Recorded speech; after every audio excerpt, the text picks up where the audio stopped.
Sudut Dengar Parlemen. Hai, kamu lagi dengerin dan nonton Sudut Dengar Parlemen barengan sama Nadia Kanaya. Nadia hadir lagi untuk menjawab keresahan-keresahan yang sedang ramai diperbincangkan. Gimana sih? Kan aku kerja di lembaga negara, aku kerja di instansi pemerintahan. Aku aman gak ya? Kan ada efisiensi, jangan-jangan nanti aku ke-cut atau di-cut gitu. Aduh, enggak, tenang. Kita jawab aja daripada resahnya kemana-mana, kita langsung bahas aja di Sudut Dengar Parlemen. Karena sudah ada Bapak Ahmad Doli Kurnia Tanjung bersama Nadia, anggota Komisi 2 DPR RI dari fraksi Golkar. Apa kabar Bapak? Sehat? Baik, alhamdulillah. Alhamdulillah, pasti sehat karena bisa hadir di sini. Amin. Menjawab pertanyaan halayak ramai di sana. Di beberapa media tuh sudah banyak juga yang menyampaikan kalau beberapa negara juga melakukan efisiensi. Ada Vietnam, ada Amerika Serikat, dan tenaga ASN mereka, istilahnya ASN yang ada di sana juga terkena PHK. Nah, Indonesia seperti apa? Pertama saya mau bahas efisiensi dulu ya. Sebenarnya efisiensi itu niat pemerintah itu baik. Oke. Karena apa? Kita lihat ada dua kata kunci sebenarnya. Pertama adalah soal penghematan. Yes. Itu bahasa sederhananya lah. Saya kira tidak ada manusia di dunia ini yang membantah kalau misalnya terjadi penghematan. Di sektor mana aja. Pasti kita setuju. Kalau yang namanya hemat itu pasti lebih baik dibandingkan boros. Kan kira-kira kan begitu. Nah yang kedua adalah efisiensi ini dananya katakan dihemat, dipotong gitu. Ini semua difokuskan untuk program-program yang pro rakyat, yang down to earth ya. Program makan bergizi gratis, cek kesehatan gratis dan yang lain-lain gitu. Nah jadi sebenarnya kalau lihat dari dua kata kunci ini sebenarnya kita harus mendukung. Oke. Nah tinggal problemnya adalah apakah efisiensi ini memang betul-betul menyasar program-program yang memang dianggap selama ini atau anggaran-anggaran yang selama ini dianggap boros. Oke. Ya, banyak juga yang mengatakan bahwa postur APBN kita ini boros gitu. Maka kemudian harus kita perhemat gitu. Nah, saya mau mengilustrasikan sebenarnya kalau dalam tubuh kita itu ada lemak, ada daging, ada tulang. Oke. Nah, yang mau kita bersihin ini adalah lemak-lemaknya. Oke. Nah, jangan sampai efisiensi ini, kenapa tadi saya katakan menyasar kepada tulang dan daging. Ya, kalau menyasar daging atau lagi tulang patah kan nanti. Yes. Nah, salah satunya yang kita anggap tulang itu adalah teman-teman ASN. Oke, berarti Ya. harusnya tidak terkena. Harusnya tidak terkena dan memang sudah di announce sama pemerintah. Terakhir kalau nggak salah saya udah dengar pernyataannya Menteri Keuangan bahwa tidak ada satu ASN pun yang di PHK-kan atau dirumahkan gitu ya, atau malah diturunkan salarinya dalam program efisiensi ini. Oke. Nah, tapi kan kita harus mencermati ya apakah memang benar sesuai rencana pemerintah itu ya. Nah, sebenarnya tidak, kalau dengan pernyataan itu, dengan pengumuman itu ya tidak perlu ada yang dikhawatirkan. Oke. Walaupun dulu kan ini kan ada dua kali nih peristiwanya. Iya. Ya, pertama begitu tanggal 1 Februari ya. dikeluarkan instruksi presiden. Tapi kemudian kan menimbulkan reaksi. Yes. Ternyata ada ya. Ada yang sudah di Ada yang sudah instansinya mengambil kebijakan dilaksanakan PHK PHK. gitu. Ada bahkan mungkin program yang untuk mendirikan sekolah itu dihilangkan, ketahuan. Makanya kemudian harus tiba-tiba ada DPR misalnya pimpinan waktu itu mengatakan kepada kita di komisi di hold dulu nih pembahasan tentang efisiensi anggaran untuk kemudian pemerintah melakukan rekonstruksi lagi. Oke. Nah, mudah-mudahan hasil rekonstruksi yang kemarin dilakukan oleh pemerintah itu memang betul-betul efisiensinya dilakukan untuk yang lemak-lemak tadi itu. Oke. Tidak menyentuh kepada daging dan tulang, kira-kira gitu. Berarti ini sedang disasar, mana lemak-lemak yang harus dihilangkan? Ya harusnya pemerintah sudah punya peta ya. Oke. Sudah punya peta di mana sebetulnya anggaran-anggaran yang boros itu. Di mana lemak-lemak itu yang kemudian harus diambil, kira-kira begitu. Oke Pak, kalau kemarin kita melihat peristiwa, kita berkaca dari teman-teman di TVRI maupun di RRI yang notabene kita tahu kalau itu adalah lembaga penyiaran publik yang berada di bawahnya pemerintah gitu. Tapi akhirnya mereka juga terkena dampaknya. Ini menjadi kekhawatiran di masyarakat. Walaupun memang Menteri Keuangan sudah bilang tidak akan ada pemecatan, tapi ada juga OB, supir, teman-teman yang berada di bawah itu juga sudah terkena dampaknya. Gimana Pak? Apakah hal-hal ini mungkin yang ASN aja atau seperti apa? Nah, memang ini kebijakan instruksi presiden itu memang harus diikuti terus dengan cermat, ya. Oke. Harus didampingi dengan pengawasan, karena memang nggak mudah sebetulnya melakukan penghematan itu, ya. Yes. Kalau pasti ada dampak langsung maupun dampak tidak langsungnya, Ya. ya kan? Oke, kita bicara tentang soal ASN misalnya. ASN itu kan ada PNS, ada P3K misalnya ya. Nah, kalau kita bicara tentang PNS, tadi sudah dijamin memang. Ya, kalau tadi kita mengaca pada peristiwa di RRI dan TVRI, kemudian kan dianulir. Tapi kita bisa mengikuti tuh prosesnya. Kenapa pada saat itu pimpinan TVRI maupun RRI kemudian mengambil kebijakan memberhentikan mereka padahal walaupun kemudian dianulir ya. Iya, iya. Karena mereka juga berpikir bahwa dengan anggaran yang mereka potong, ya mungkin lemaknya udah nggak ada lagi nih. Oh. Kira-kira kayak gitu kan, yang mau udah hilang semua lemaknya gitu. Ya dengan sangat terpaksa, mungkin karena waktu itu memang tidak ada penegasan oleh pemerintah bahwa ASN ini tidak akan terkena dampaknya, ya mereka mengambil kebijakan itu. Oke. Ya, nah jadi itu sebetulnya kalau tanpa ada warning, tanpa ada Pembicaraan lebih lanjut atau ya pembicaraan yang tegas lah, sektor-sektor mana, aspek-aspek mana saja yang diperhemat, memang yang paling gampang adalah ya belanja pegawai ini yang belanja pegawai ini. Oke. Kira-kira begitu gitu loh. Nah, tapi kan kita juga berpikir, saya mengatakan bahwa ASN ini kalau dalam terminologi tadi itu dia tulang. Begitu kita sentuh tulangnya patah, maka kemudian akan membahayakan penyelenggaraan pemerintahan gitu ya. Oke. Ya bayangkan kalau tulang kita patah, itu kaki kan nggak bisa jalan, Oke. gitu loh. Nah, makanya jangan sampai seperti itu. Itu satu perspektif. Nah, perspektif yang lain, misalnya kita lihat P3K, Oke. ya.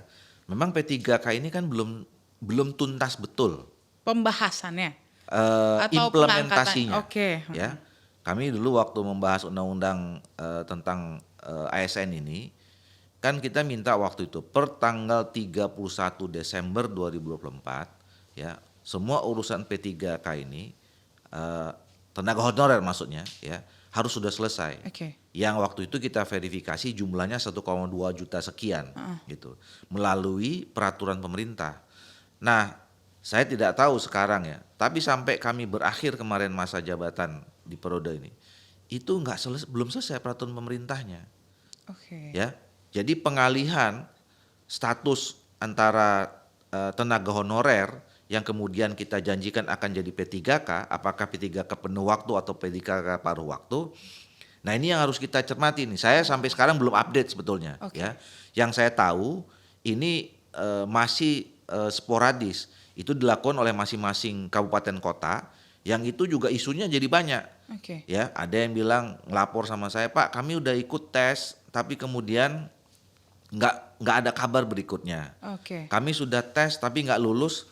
Lalu kalau nggak lulus kayak gimana? Nah, harusnya kan kalau nggak lulus, itu kebijakan kemarin menurut undang-undang yang harus diatur dalam peraturan pemerintah, mereka harus di-terminate dulu di P3K paruh waktu sampai nanti instansi yang berkaitan sudah cukup anggarannya, kemudian diproses lagi untuk jadi P3K penuh waktu. Penuh waktu. Nah, ini tanpa efisiensi pun ya kemarin, dengan tidak adanya kebijakan efisiensi agak ruwet. Gitu. Nah, itu. Apalagi ditambah dengan efisiensi. ada efisiensi. Nah, ini yang harus kita coba tercermati kira-kira Nah, gitu. padahal itu saya mau menanyakan tapi sudah dicolong dulu sama Pak Doli pertanyaannya di awal. Jadi kita bahas nih. Terus gimana? Padahal perjanjiannya kalau pengangkatan P3K ini bisa asalkan tidak menjadi beban keuangan negara. Dengan adanya efisiensi, terus P3K paruh waktu ini mau kayak gimana nasibnya? Kita bahas nanti ya. Jadi jangan kemana-mana,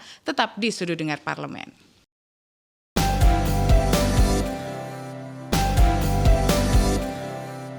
Kembali lagi di Sudut Dengar Parlemen, masih sama Nadia Kanaya dan Pak Doli nih.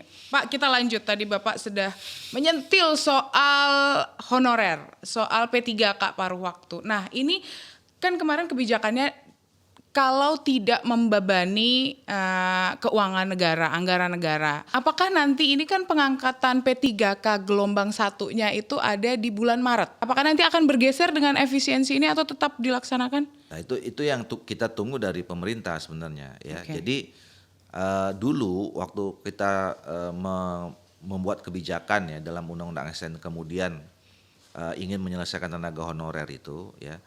Pertama bahwa kita meminta memang pemerintah harus betul-betul mendata ya. Berapa sih sebetulnya jumlah tenaga honorer itu? Yang pada saat kami memutuskan itu sebenarnya tidak ada angka yang pasti, sangat fluktuatif. Dan kami memang menyadari karena memang tenaga honorer itu terutama di daerah-daerah ya, itu memang pendataannya bagi Pemda itu tidak sering sangat dinamis. Oke. Ya, misalnya ya, kami pernah menemukan datang pada saat kunjungan kerja spesifik. Jadi sangat sederhana kan cara penerimaan dan pemberhentian tenaga honorer itu. Jadi misalnya orang tuanya udah sekian puluh tahun Mengabdi. jadi tenaga honorer. Oke. Nah kemudian meninggal, ya. Nah si pimpinan pemerintah daerah itu kasihan gitu. Nah karena keluarga ini tidak ada yang menghidupi, maka kemudian anaknya yang sudah umur melanjutkan jadi tenaga honorer gitu, Oke. ya.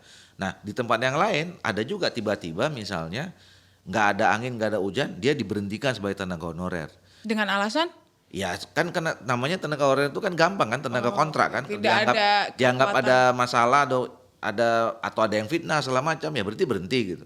Nah itu yang membuat angka data Kebutuhannya itu. data tentang berapa jumlah tenaga honorer itu sangat dinamis, tidak ada yang fix. Satu. Yang kedua, kategori yang disebut dengan tenaga honorer itu apa? Ya. Saya misalnya gini, apakah tenaga kerja sukarela itu masuk tenaga honorer? Oke. Ya. Ya. Mereka kadang-kadang menyampaikan ke kami, loh Pak, bedanya apa? Kami juga mengabdi buat bangsa Yes, negara, iya. kami mengabdi buat rakyat gitu. Nah saya misalnya menemukan waktu itu ibu-ibu tenaga kesehatan di puskesmas dan rumah sakit daerah. Ya. Ya. Mereka direkrut jadi bidan, ya, jadi tenaga kesehatan, tapi status nggak jelas. Bahkan bukan hanya status nggak jelas, ya, gajinya pun nggak ada, gitu loh. Jadi ada yang mereka 15 tahun, 20 tahun gitu ya. Saya tanya, ibu gajinya berapa? Kami nggak digaji. Loh, kok bisa? Dan kok mau jadi pegawai bekerja, tapi tidak ada gaji Iya, 15-20 tahun. Terus ibu hidupnya dari mana? Ya kami hidupnya dari tips dari pasien. Hidup gitu loh. Oke. Lah terus ibu maunya apa? Ya kami mau statusnya jelas. Kami mau status jelas karena Bapak sekarang ngomong, DPR ngomong, pemerintah memang ngomong bahwa kami tenaga-tenaga non ASN gitu ya. Non ASN ini mau dijadikan ASN ya. Kami apa nggak termasuk tenaga non ASN kami? Ya. Dia bilang gitu kan. Nah, saya sampaikan pemerintah. Nah, ternyata di luar yang 1,2 juta itu masih ada juga yang kayak gitu. Gitu ya. Belum lagi misalnya tenaga kerja sosial di Kementerian Sosial ya, yang PKH, yang TKSK dan macam-macam itu. Mereka juga bilang, loh kami statusnya apa? Tenaga non ASN, tapi kok kami nggak dimasukkan kategori untuk masuk jadi ASN gitu. Oke. Nah itu yang kemarin saya bilang sama pemerintah, bahwa kalaupun yang 1,2 juta ini selesai, masih banyak lagi PR tenaga-tenaga non ASN yang selama ini bekerja dan mengabdi buat bangsa, negara dan rakyat di tempatnya masing-masing yang harus kita pikirkan. Ya, setuju. Gitu loh. Nah, tapi satu-satu dulu lah. Kenapa Nah, yang kedua, memang waktu saat kami memutuskan itu syaratnya ada 3. Pertama, penyelesaian tenaga non ASN ini. Pertama, bahwa tidak akan ada pemberhentian, Ya, ya.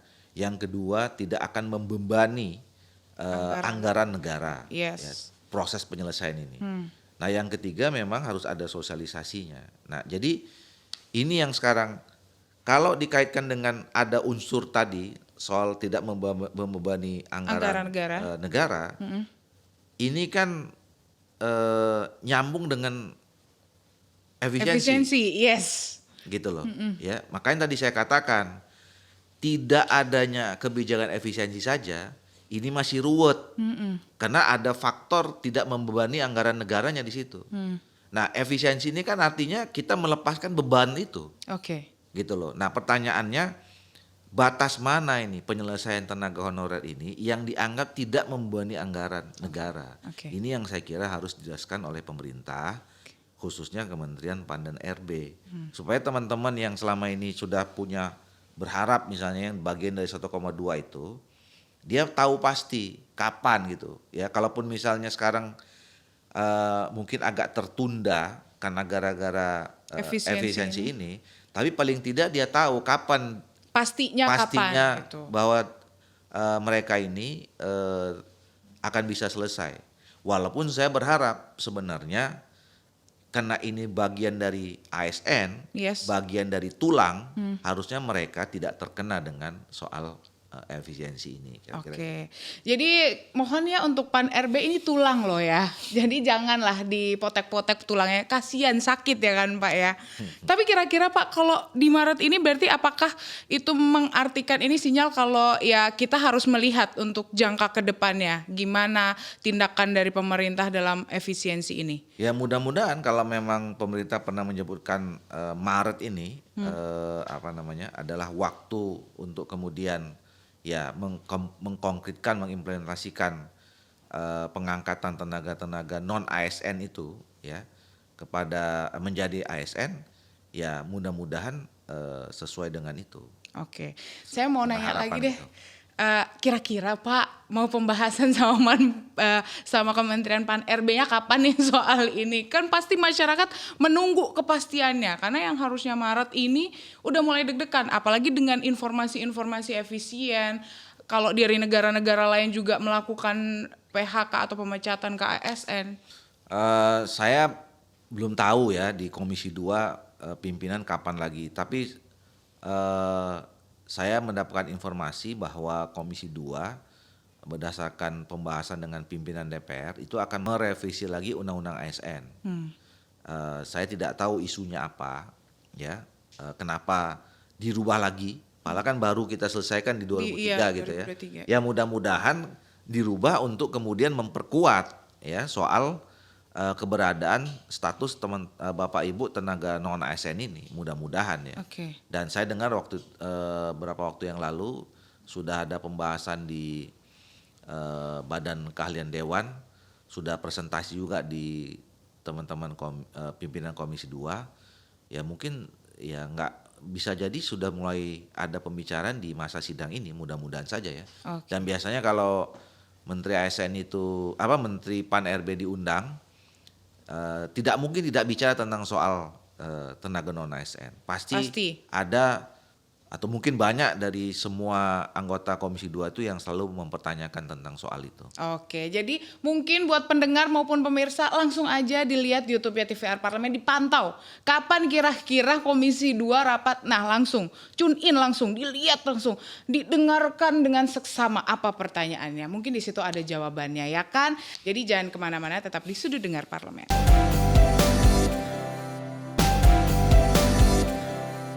Kembali lagi di Sudut Dengar Parlemen, masih sama Nadia Kanaya dan Pak Doli. Jangan deg-degan dulu, kita ngobrolin yang lebih hangat lagi ya kan. Soal efisiensi ini tantangannya adalah reformasi birokrasi. Bagaimana tetap memberikan pelayanan yang fit ke masyarakat. Dengan kalau kita lihat tuh banyak banget di Instagram spill-spill yang karyawan mana ini AC-nya nggak nyala, nggak bisa pakai lift, ininya udah mati lampunya atau apa. Nah, gimana nanti kalau tidak bisa memberikan layanan prima? Nah ini menurut saya kebijakan efisiensi anggaran ini harus juga menjadi trigger ya, buat atau menambah motivasi buat Bapak Ibu yang ada di ASN untuk bisa untuk bekerja lebih baik lagi, untuk meningkatkan performance-nya ya, kinerjanya ya. Karena begini, kalau kita bicara tentang efisiensi secara keseluruhan, pertama memang mungkin anggaran, tapi pada saatnya nanti ya pengalaman di berbagai negara, tadi udah disebutkan Vietnam segala macam itu, bukan hanya efisiensi anggaran, tapi juga sampai kepada PHK. Yes. Itu bisa dijadikan sebuah ya hampir keniscayaan. Kalau kemudian kebijakan efisiensi anggaran itu belum sampai pada tujuannya, nah efisiensi berikutnya itu adalah efisiensi birokrasi pasti. Yes. Gitu. Nah makanya Bapak Ibu ASN tuh harus siap-siap. Siap-siapnya gimana? Jadi katakanlah sekarang ini kan kita sedang mengencangkan ikat pinggang, gitu ya. Semua harus efisien. Nah bagaimana di tengah-tengah efisiensi anggaran ini Bapak Ibu ASN itu menunjukkan ya dia harus meningkat produktivitasnya, Kinerjanya kreativitasnya, ya punya inovasi dan macam-macam. Karena nanti pasti akan terseleksi itu. Nah bagi ASN-ASN yang nanti bekerja seperti biasa saja, ya, atau kemudian selama ini ya mohon maaf ya kan juga kita sering temukan ya banyak ya kita ini kelebihan misalnya ASN-ASN itu yang kerjanya belum maksimal gitu ya, banyak jam yang tidak terpakai untuk bekerja dan segala macam itu. Nah itu lama-lama kelamaan makin terseleksi. Nah apalagi kalau kemudian undang-undang ASN yang kemarin itu kan sudah mulai ada digitalisasi, ya. Semuanya sekarang sudah serba digital nanti, soal pelayanan, soal perizinan dan segala macam itu.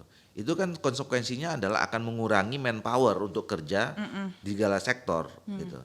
Maka kemudian kita memang betul-betul membutuhkan tenaga-tenaga ASN yang betul-betul tadi itu profesional, kemudian punya key performance yang baik, gitu ya, punya daya kreativitas yang tinggi, kemudian punya inovasi, produktivitasnya tinggi juga gitu.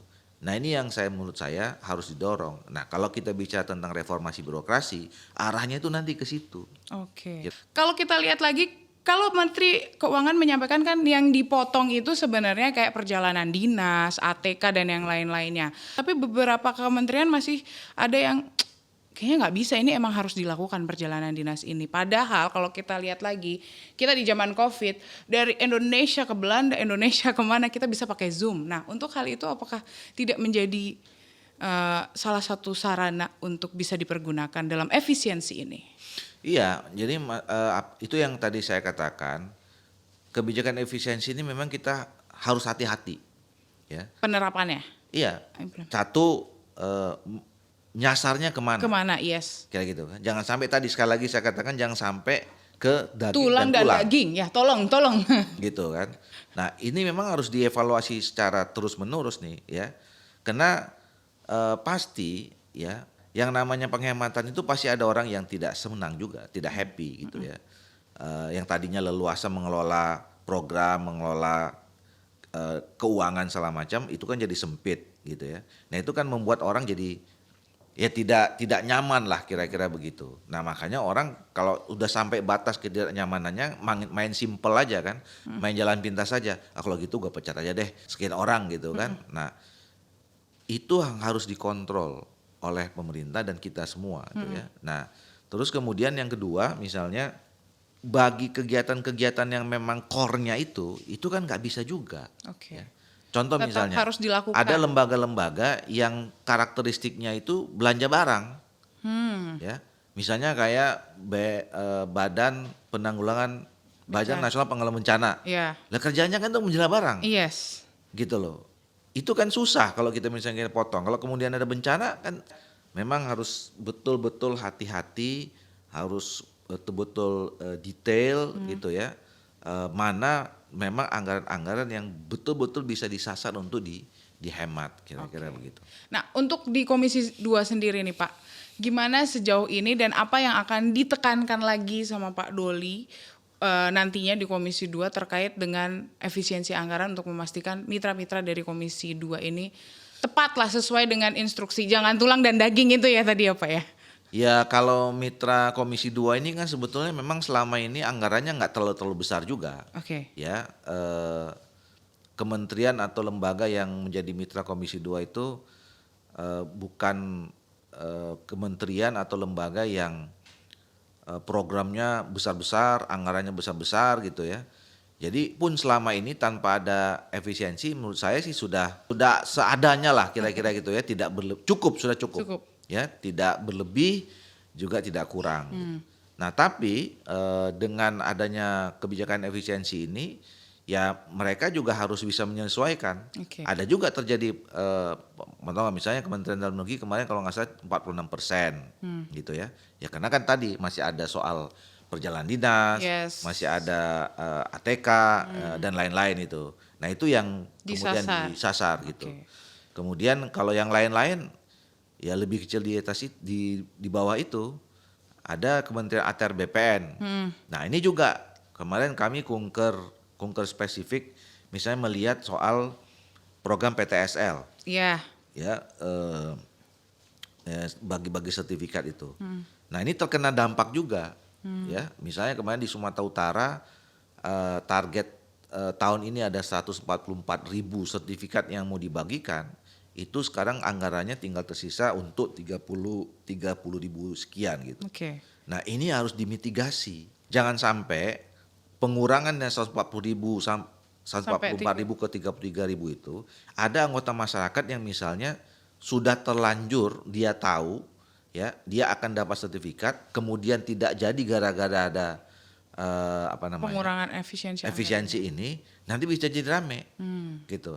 Makanya harus tadi sekali lagi pemetaannya harus jelas, kemudian controllingnya juga jelas dan mitigasi terhadap sektor-sektor yang akan berdampak seperti tadi itu.